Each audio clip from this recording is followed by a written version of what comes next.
Can you believe, right, that there's people in this country that haven't had broadcast TV reception since August 2021 and nothing's been done about that?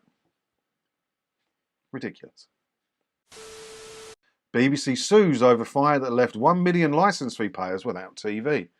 Yeah, at least the BBC are finally doing something about it. They don't control the transmitter that went down. It was the Billsdale transmitter on the North York Moors, and it went down. Well, I think it was a fire, wasn't it? Yeah, was it a fire? Yeah, a huge fire in August 21, and it took down this transmitter. And more than 1 million homes in North Yorkshire, Teesside, and County Durham were unable to access FM radio or Freeview television, with many disconnected for months. And for a lot of that, they were still being made to pay the licence fee. I believe there's some exemption in place now. I could be wrong.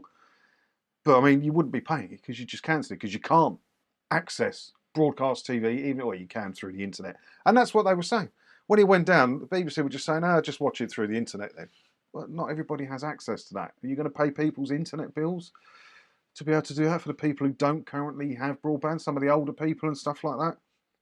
Ridiculous. But the BBC is now finally doing something anyway, look. The BBC has now filed a lawsuit against Arqiva, the company that owns the mast, saying it has failed to fully restore services more than 18 months later. The public broadcaster has accused the infrastructure group of breach of contract and is seeking tens of millions of pounds in damages. What will it do? Let's say the BBC won £10 million in damages for breach of contract by Arqiva.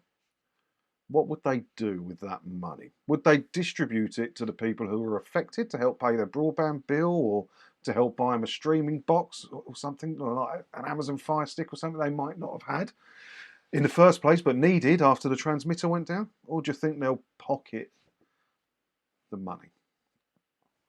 It's the BBC. I think I could have a guess. A BBC spokesman said, since the Billsdale site fire in August 21, audiences across Yorkshire and the north of England have suffered disruption to their viewing and listening. The BBC has been working with Arqiva to restore full services as soon as possible.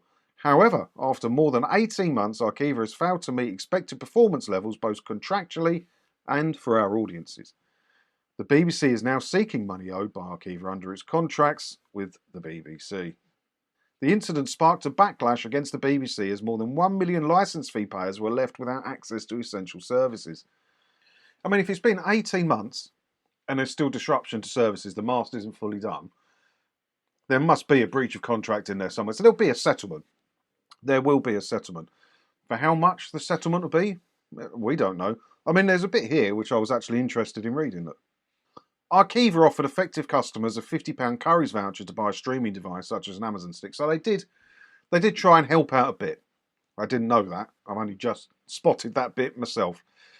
But yeah, let's say the BBC wins the case, which they probably will. What are they going to do with the money?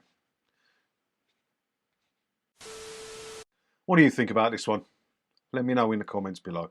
And as always, thanks for watching, and don't forget to hit the subscribe button if you haven't already, because that way, hopefully, I'll see you in another video again soon, won't I? Ta-da!